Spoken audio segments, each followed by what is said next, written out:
बोलिए श्री सद्गुरुदेव भगवान की जय, सच्चे दरबार की जय। एक माँ की पीड़ा।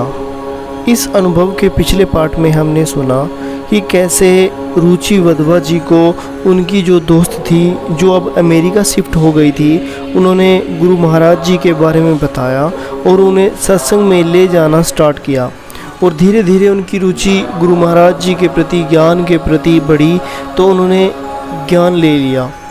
और फिर उनकी शादी हुई। शादी के बाद पति आश्रम में गए, उन्होंने वहाँ का माहौल देखा और उन्होंने भी अच्छा लगा। और फिर महाराज जी की कृपा से उनके पास बच्चा हुआ। और बच्चा होने के बाद इनको जब पता लगा कि इनके बच्चे को सुनाई नहीं देता, तो ये काफ़ी डर गई और डरी सहमी ये अनेक डॉक्टरों के पास गई। और इसी दौरान इनका कुरुक्षेत्र में आना हुआ। तो चलिए सुनते हैं इस अनुभव को आगे। वो बताती हैं कि इन्हीं दिनों मैं कुरुक्षेत्र गई, वहाँ मेरा ससुराल है। वहाँ के एक डॉक्टर को जब मैंने दिखाया तो उसने ऐसी बात कह दी कि मेरे ऊपर पहाड़ ही टूट पड़ा। ऐसा लगा कि जैसे मुझे किसी सांप ने डस लिया हो। ना रोते बना ना चीखते चिल्लाते, सारे शरीर की शक्ति जैसे खींच गई हो। उस डॉक्टर ने कहा कि आप लोग कैसी मूर्खता कर रहे हो। आपको चिंता है कि आपके बच्चे को सुनाई नहीं देता, पर क्या आपने गौर किया कि आपका बच्चा 7 महीने का हो चुका है, लेकिन उसने अभी तक बैठना भी शुरू नहीं किया। उसकी गर्दन भी अभी तक नहीं संभलती। मुझे तो संदेश नहीं बल्कि यकीन है कि आपका बच्चा दिमागी रूप से भी कमज़ोर है। उस डॉक्टर के ऐसा कहने पर तो अब दो तरफा भाग दौड़ शुरू हो गई। कभी इसे कानों के डॉक्टर के पास लेकर दौड़ते, तो कभी दिमाग के डॉक्टर के पास। अब तो मैं और मेरे पति पूरी तरह टूट गए। हमें समझ ही नहीं आ रहा था कि क्या करें, कहाँ जाएं। मेरी सास ने मुझे जिस जिस मंदिर में जाकर माथा टेकने को कहा, मैंने वैसे वैसे किया। बहुत से बाबाओं, गुरुओं के पास गई, यही सोचकर कि शायद किसी में मेरे लेखे को बदलने की शक्ति हो, पर कुछ नहीं हुआ। बीतते समय के साथ मेरा बेटा उम्र में बढ़ रहा था, पर शरीर और दिमाग से नहीं। अब उसकी ऐसी स्थिति को देखकर मेरे मन से यही पुकार उठने लगी कि हे प्रभु, यदि यह ठीक नहीं हो सकता तो इसके प्राण हर लो। ऐसे जीवन से क्या फ़ायदा। ना ही यह कभी खुद खुश रह पाएगा और ना ही कभी हम। मैं इसे जहाँ भी लेकर जाती हूँ, लोग इसे घूर घूर कर देखते हैं। अड़ोसी पड़ोसी इकट्ठे होकर बात करते हैं, देखो देखो इसके बेटे को देखो, कैसा अजीब बच्चा है, गर्दन कैसे हिल रही है, सुना है इसे सुनाई भी नहीं देता।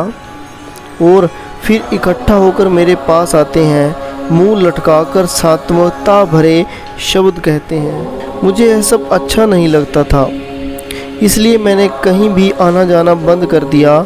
घर की 4 दीवारी में अपने बेटे को लेकर कैद हो गई। कभी कभी इतनी घुटन होती कि क्या बताऊं। ऐसा लगता था जैसे आकाश में उड़ते पंछी के किसी ने पंख काट दिए हों। और उन्हीं दिनों अमेरिका से मेरी सहेली रशीम कुछ दिनों के लिए दिल्ली आई। मेरी ऐसी हालात देखकर उसे गहरा धक्का लगा, पर उसने मुझे सांत्वना नहीं दी, करारी डांट पिलाई। बोली, तेरे पास डॉक्टरों का डॉक्टर, वैद्यों का महावैद है, फिर भी तू इधर उधर नीम हकीमों के चक्कर में घूम रही है। तू नियति की मार से जीवन हार कर बैठ गई है, जबकि तेरे पास उस नियामत की शरण है जिसके इशारे पर यह नियति नाचती है। तू राजा को छोड़कर कंगालों से रहम की भीख मांग रही है। सदगुरु आशुतोष के पावन दरबार पर माथा रगड़ने की बजाय 9 सिखिया बाबाओं की चौखट पर बेटे को लेकर जा रही है। मैंने रोते हुए कहा, कैसे जाऊं मैं महाराज जी के पास, क्या मुंह लेकर जाऊं।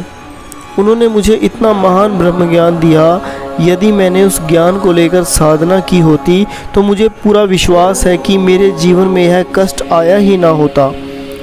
पर मैंने तो ब्रह्म ज्ञान लेकर जेब में रख लिया, न कभी साधना की, न सेवा की, सत्संग में जाना भी छोड़ दिया।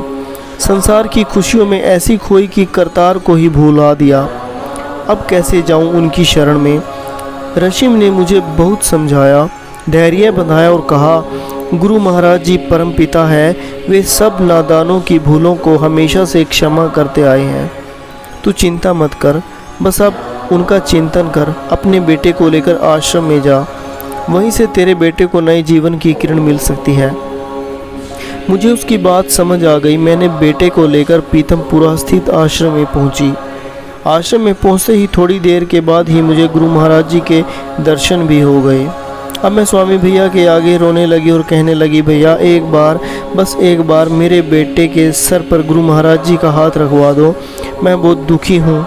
अब बस महाराज जी ही मेरी आस है। मुझे विश्वास है कि महाराज जी का आशीर्वाद मिलते ही मेरा बेटा बिल्कुल ठीक हो जाएगा। आप प्लीज़ एक बार मेरे बेटे को महाराज जी के चरण स्पर्श करवा दो। भैया ने मुझसे कहा कि बहन जी, आप पहले रोना बंद करो, खुद को संभालो और फिर मेरी बात समझने की कोशिश करो। आप क्या समझते हो गुरु महाराज जी क्या हैं? महाराज जी कोई शरीर नहीं है कि बेटे को छुएंगे कि तभी वह ठीक हो जाएगा। महाराज जी तो शक्ति हैं, सर्वव्यापी शक्ति हैं। यदि आज आपके बेटे को यह दुख है तो उसके पीछे कर्मों की लंबी गाथा है। पर यह कहते हैं ना कि ज्ञानी भोगे ज्ञान से, अज्ञानी भोगे रोए। ज्ञानी के जीवन में जब कष्ट आते हैं तो वह रोता चिल्लाता नहीं है, बल्कि ज्ञान का सहारा लेकर उन कष्टों से उबरता है। आपको भी गुरु महाराज जी ने महान ब्रह्म ज्ञान दिया है। आप एक बार, बस एक मार्ग, ज्ञान मार्ग पर चलिए, साधना सुमरण शुरू कीजिए, फिर देखना गुरु महाराज जी क्या नहीं कर देते आपके लिए। उनकी कृपा आप पर जरूर होगी। बस आप साधना का पुरुषार्थ उन्हें कृपा करने का आधार तो दो। आप बस डटकर साधना सुमिरन करो, फिर देखना सब ठीक हो जाएगा। स्वामी जी के इन शब्दों से मुझे एक नई रोशनी मिली। मन में एक गहरी सी शांति महसूस हुई। बहुत महीनों के बाद ऐसा लगा कि मेरे मन से एक भारी पत्थर हट गया हो। मैंने घर जाकर साधना शुरू कर दी। पहल तो बहुत दिक्कत आई। शैतान साधना में बैठने ही नहीं देता था। कभी पैर में दर्द होता तो कभी कोई रिश्तेदार आ जाता, कभी नींद आने लगती तो कभी डर लगता।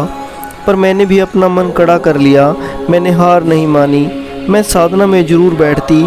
फिर मैंने यह नियम बनाया कि सुबह सुबह घर का सारा काम निपटा कर बेटे को रोज़ आश्रम ले जाया करूँगी। वहाँ सत्संग सुनूंगी, साधना करती और फिर थोड़ी देर सेवा भी करूँगी। प्रचारक बहनों ने इस दौरान मुझे बहुत सत्संग सुनाए, मेरे मन को स्थिर किया, मेरे हर प्रश्न का उत्तर दिया और इस तरह मेरी आंखों के आंसू सूखने लग गए। अब मैं बेटे को लेकर दुखी ना होकर जिम्मेदारी निभाती।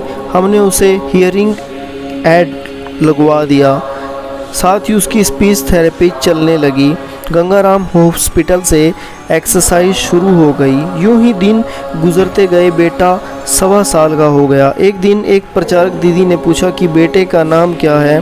मैंने कहा, दीदी क्या नाम, कुछ रखा ही नहीं, जो मन में आता है वही कह देते हैं।